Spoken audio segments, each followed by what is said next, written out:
lot of people are so broken and messy trying to give something that they don't know how to give. And the best of their, um, that's what I learned going through therapy in my recovery was that the people that I was with, they were loving me at the capacity that they knew how to love. And I chose that for myself. So I had an issue of why are you choosing somebody who doesn't know how to love completely and fully and healthy. Yeah. So it's not that if you're in a relationship and it's terrible, it's not necessarily that that person is a bad person. That person is a broken, hurting person, and they're giving you all that they can. They're giving you all that they know. And that was an eye opener for me to know that, I couldn't be mad at, I couldn't blame the people, they were mess. And so was I. I had my parts in my mess and my brokenness. So ultimately, that's what it is. And that's so amazing. You can't give, if you're not healing and walking in that, growing as you're saying, you don't know what to give. You don't know how to give. You can, and if you have two people giving the best that they can, and then like demanding more, it's like you can't get blood from a stone. It's well said. You have to be honest with how you feel. A lot of people aren't. A lot of people won't speak it. A lot of people. I was one of them. Where I don't. Were you looking at me? I don't.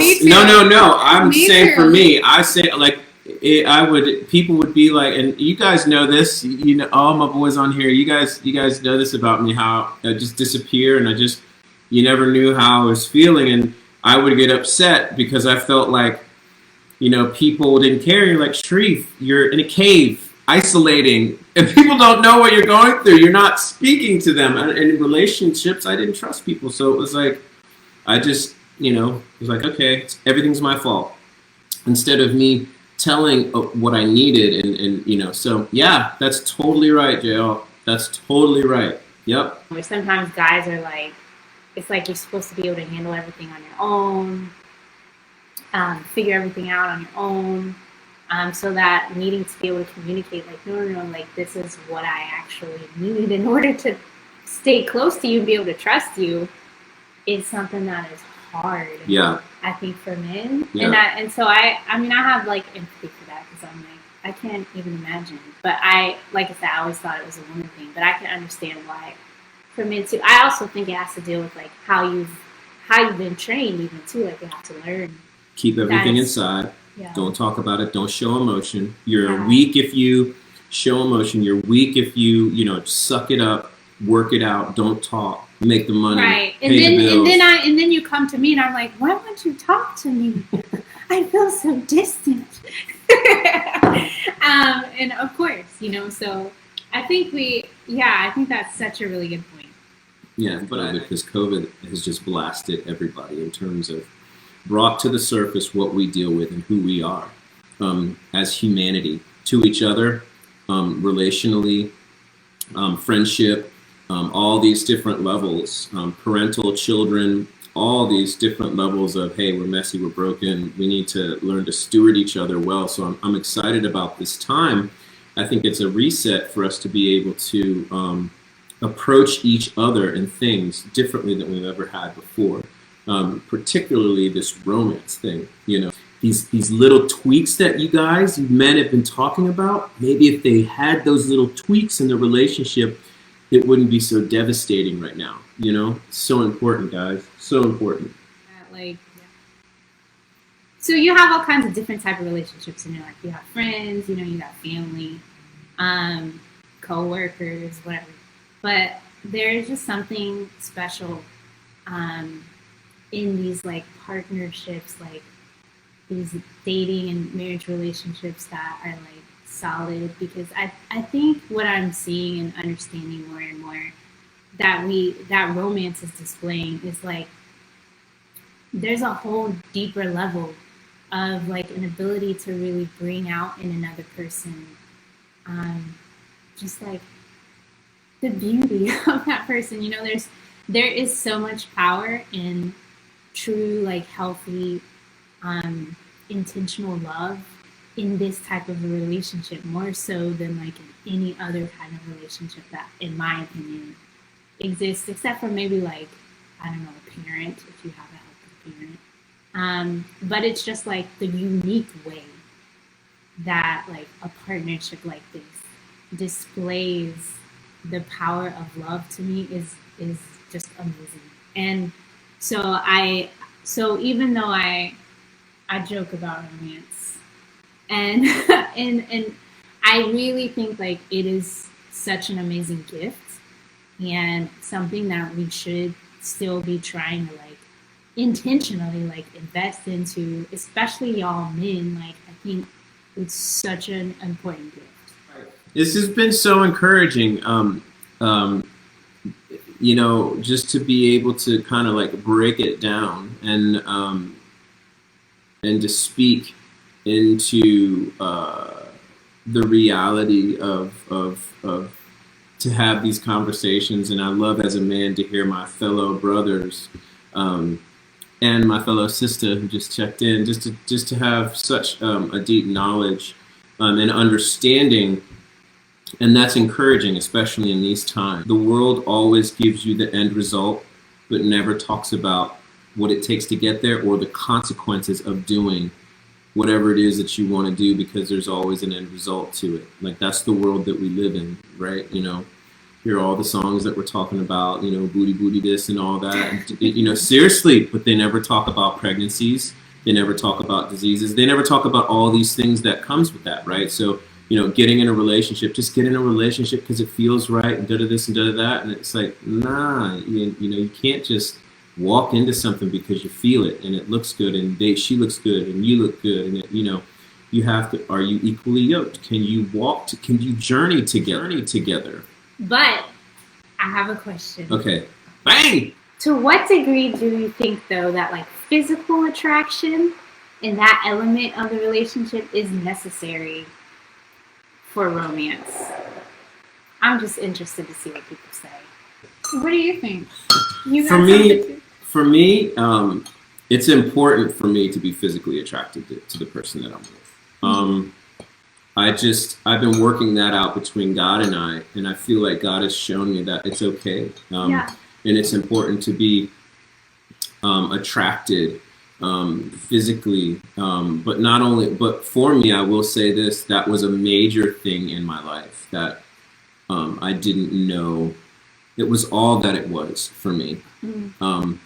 So now it's more balanced out that yes, I do have, I want to be physically attracted, but sometimes that attraction, those people are ugly inside. You know what I'm saying? So the balance is I want to be, the beauty that I search for is on the inside, because the inside extends the outside, but I want to be attracted to the outside as well. I want to be attracted to the inside and to the outside, and I think that's a balance. Yeah. One person, Mrs. said, it depends on the person.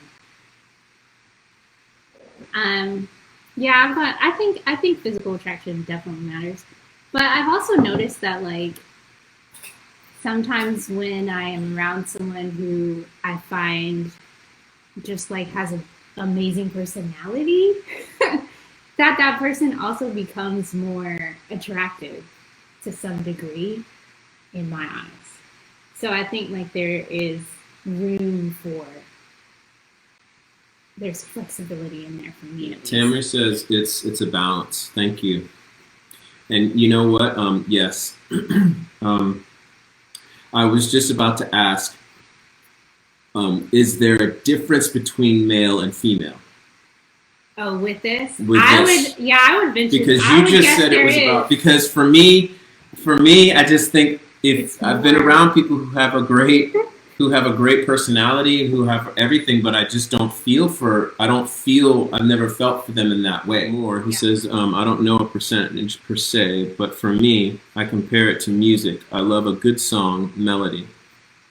Melody is the looks. It's the lyrics, yeah, the personality. So that melody draws me in, but those lyrics keep me coming back. Exactly, that's how I feel. Exactly. It's both. It's a balance. So my question for you is,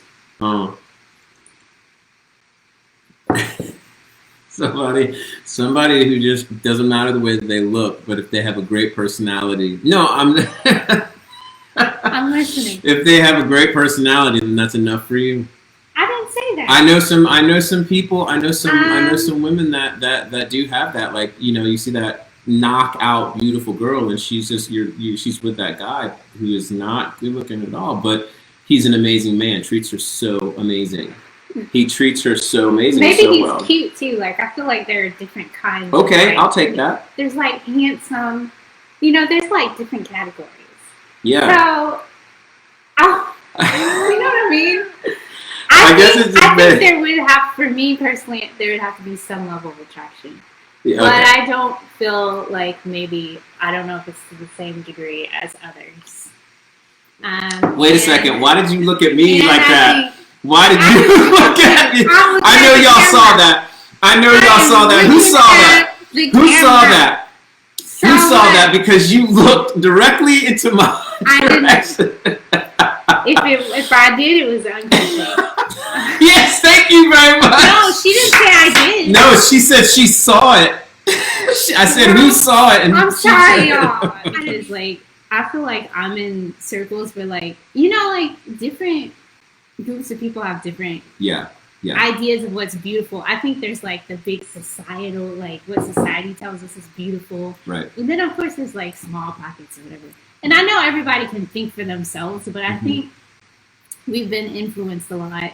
Like, I think we would be lying if we didn't acknowledge that in some ways we are influenced by people around us. Like, right.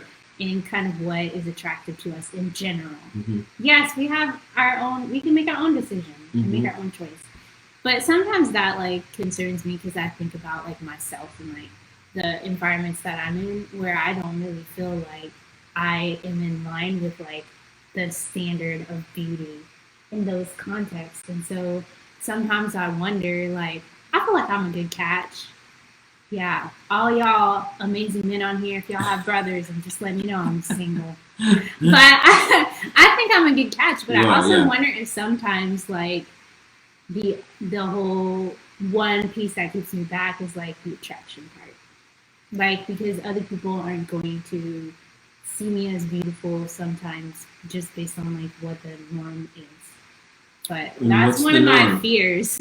What's the norm? To me, I feel like in my context, around here, I'm not the norm. Like, you live in Newburgh. I live in Oregon, people. Yeah. This is Oregon. So I feel like white, maybe like a brunette or a blonde. I also feel like there's specific, like, I don't know why I'm holding up my fingers. Personality, like, sometimes but this is also just an insecurity where I have been often told that I'm like, I have come on either like too strong or like too independent. I had people tell me before, like, well, no wonder you're still like, single. Like, you don't need a man. You're fine by yourself. You're so independent. I'm like, what am I supposed to be dependent? Okay, first of all, whoever told you that, if it was a dude that told you that, he was insecure. And the women just have no clue with... It was a married person. She was trying to compliment me. By telling you don't need a man, you're independent. We were the same age, and I'm just like, what the heck? So I think that's for me... That's not true. None of that's true. That is something that I think about. None of that's true. I used to be just specifically on I'm attracted to this person and she's beautiful, and that I wrecked half my life because these people ripped me to shreds. But I didn't have the wisdom and the knowledge to understand an equal yoking and know that, can I journey with this person? Yes, this person is beautiful on the outside, but can I walk with this person? Will this person see me and understand me? Will this person receive love? Will this person receive being romanced?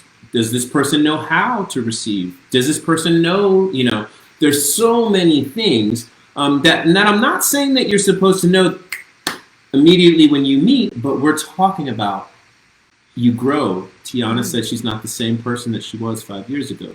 Can you imagine being in a relationship? You're changing, you're growing, so you have to have that balance, that selflessness, and that patience with each other to grow in the ebb and flow. Yeah. So, and I think Jonathan's point on what he just shared is valid. It is a choice.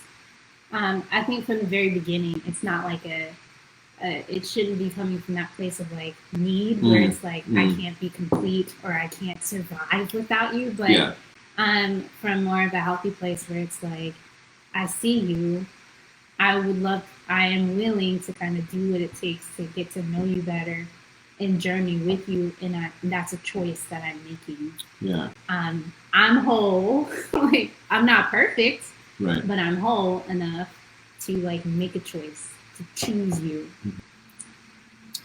Well, this has been an amazing hour. Thank you so much for those of you that have come on. This has been a powerful one that we didn't know what was going to happen, but as always, God comes through, knocked it out of the park. Thank you so much, men. Yeah, Lisa, Timmery, I didn't even have to thank read you. my romantic right? love poetry. Those of you that came on, thank you so much. It's so good to see everybody. And stay tuned. We will be back next week to finish up this month on love. What a wonderful night. Remember, you matter.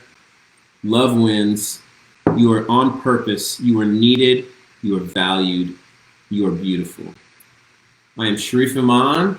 And I am Tiana Cage. This is Love Speak Revolution, and we will see you next time. Bye, everybody.